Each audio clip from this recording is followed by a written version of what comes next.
Hi, Mia baby. I love you. I'm going to read you a book, a story, really fast. So this is Aladdin's One True Love. See it, baby? That way you can hear me anytime you want, okay? Alright, so Aladdin, see? Aladdin, there, okay. So Aladdin, Princess Jasmine, and Jasmine's tiger, Raja, were relaxing in the palace courtyard when they heard a familiar voice. "I'm back," the genie yelled. "How's my favorite couple?" "We've missed you," Jasmine said. "How was your trip around the world?" "Fabulous," the genie replied. "I saw the pyramids of Egypt, went skiing in Sweden, and worked on my tan in the Caribbean. I'm a nice shade of blue, don't you think?" See him? He's right there. A spark flew from the genie's finger, and soon Aladdin and Jasmine were surrounded by gifts from every country the genie had visited. He brought a special surprise for Aladdin, a kangaroo from Australia. There's a kangaroo. "Whoa, little guy," Aladdin said as a kangaroo bounced over his foot, but the animal didn't stop and it kept hopping until it leaped over the palace wall. "Hey, hold on," Aladdin yelled. He turned to Jasmine. "I better go catch it." "Be careful," the genie yelled as Aladdin took off. "Kangaroos know how to box." You see them, baby? There's a kangaroo, and there's Genie, Raj, Aladdin, and Jasmine. There's Jasmine and the genie. "Oh, Genie, it's good to have you back in Araba," said Jasmine. Then she noticed that he looked a little sad. "What's the matter?" she asked. "You seem blue." "I've always been blue," he said with a grin. Then he got serious. "All that traveling was great, but I was a bit lonely," he said. "I wish I could find another genie to share my life with." Jasmine put her hand on Genie's shoulder. "I know how you feel," she said. "I went through a lot of suitors before I found my one true love." The princess began to tell the genie her story. "I told my father that I wanted to marry for love," Jasmine explained. "But the law said that I had to marry a prince. No matter what I said, my father wouldn't listen to me. He summoned every suitor that he could find to come and court me." "Sounds like you were pretty popular," Genie commented. "Popular?" "Yes," Jasmine replied. "But happy? No." See her talking to Genie? Alright, this one is, there's Jasmine, and there's some other girls back there. "At first, I tried to make the best of the situation," Jasmine said.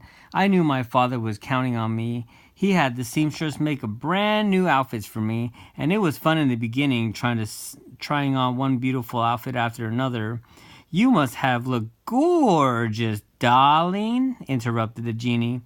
"And then, of course, there were the jewels. It all seemed too good to be true till I met the suitors," Jasmine said with a sigh. "Then I wasn't so excited." And here's Jasmine again talking to a suitor. "First it was Prince Achoo. At least that's what I called him," Jasmine continued. "Princess Jasmine," he said. Achoo! It's so achoo! Nice to meet you." Genie laughed. "Was he allergic to you?" he asked. "Not me," said Jasmine. "Just my perfume. The throne room and everything in the palace. I couldn't take it. I sent him packing." He sneezed all the way out the door. There's another suitor. As the days passed, each of the suitors seemed worse than one before, Jasmine said. "Next was the one I called Prince Macho. The princess I marry will do all the cooking and cleaning, and whatever other housework is needed, he told me. I was shocked. You want me to wait on you hand and foot? I asked. It is important to me to relax, said Prince Macho said. Oh, really? I said. It's important for me that my husband isn't living in the Stone Age. He stormed off. I was happy that he left. Wow, he sounds terrible, said the genie. I'm glad you got rid of him. And this one is another suitor. He's running away. Next was Prince Wishy-Washy, said Jasmine. I asked him what he liked to do. Whatever you like to do, princess, he replied. Sounds like a barrel of laughs, said the genie. Jasmine smiled. I asked him what he liked to eat. Whatever you like to eat, princess, he replied. So I decided to have a little fun. I told him we were having roasted ant pitas with rat hummus for lunch. He turned green and left the room. Princess, I'm shocked, said the genie, laughing. She smiled at him impishly. Well, at least he made up his mind about something. I was very happy with his decision. And there's Jasmine, and there's the prince. Just when I had lost all hope, I met Aladdin, Jasmine said. He rescued me from an angry street vendor after I took an apple for a hungry child. Then, with your help, Genie, he turned himself into a prince and came to my balcony. Yeah, Al never looked better, Genie said. But it wasn't how he looked, Genie. It was what he said. He told me that he understood I wasn't a prize to be won, and I should be able to decide who I want to marry. Then he took me on the most wonderful ride on the magic carpet, and true love blossomed. There they are, baby. See them? Jasmine smiled happily, then looked over at the genie. He was bawling like a baby. Genie, what's wrong? Princess asked. That's what the sweetest story I've ever heard, said the genie between sobs. Jasmine laughed and became a bit embarrassed. Genie, you can find the same happiness that Aladdin and I share. I just know your special genie is out there. Really? Really? Asked Genie. Yes, really, Jasmine replied. Let's see. Just then, Aladdin showed up with the kangaroo. You were right, Genie. That kangaroo has a strong right punch, said the genie. He said, holding his arm. No time to talk, Al, said the genie, rushing past. I've got a genie to find, and not a thing to wear. What's with him? Aladdin asked Jasmine. He wants to have what we have, the princess replied with a smile. True love. Within minutes, the genie reappeared, and he did a quick fashion show for Jasmine and Aladdin. Do I go for the handsome banker look? Or maybe the preppy golfer thing? Oh, what about a surfer dude with tude? Which one works the best, Genie asked. See, he's trying on all these outfits and putting on a fashion show for them. And they're just laughing at him, baby.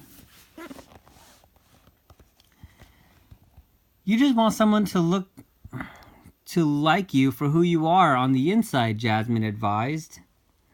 Just be yourself. Myself? Genie asked. You mean like who I really am in my heart and not the people I changed myself into? Exactly, Jasmine replied. I wonder who that is, the genie said. Come on, Genie, Aladdin asked. You're a great guy. Funny, smart, helpful, and kind. You're a wonderful friend, and some lucky genie lady is going to realize that. As Jasmine said, just be yourself. A light bulb went off in the genie's head. He looked at Jasmine and Aladdin. Presto changeo, he said, and the surfer clothes vanished. How do you like my new, old look? It's perfect, Jasmine said warmly. Thanks, the genie said, and took off. You see him? He's got an idea now. And he took off. There's Aladdin and there's Jasmine on their carpet. How about a ride on a magic carpet, Aladdin? Asked Jasmine. I'd love it, replied Jasmine. I was just telling the genie about our first carpet ride. As Jasmine and Aladdin flew above Agrabah, the princess snuggled close to her husband. After a while, the mountaintop came into view. Suddenly, Jasmine spotted a blanket and food. Our own private picnic, she exclaimed. Do you like it? Aladdin asked. Like it? I love it. Oh, Aladdin, I'm so lucky to have you, Jasmine cried. Aladdin shook his head. No, I'm the lucky one. They smiled at each other, and soon the magic carpet came to a stop. Aladdin offered Jasmine his hand and led her over to the picnic basket.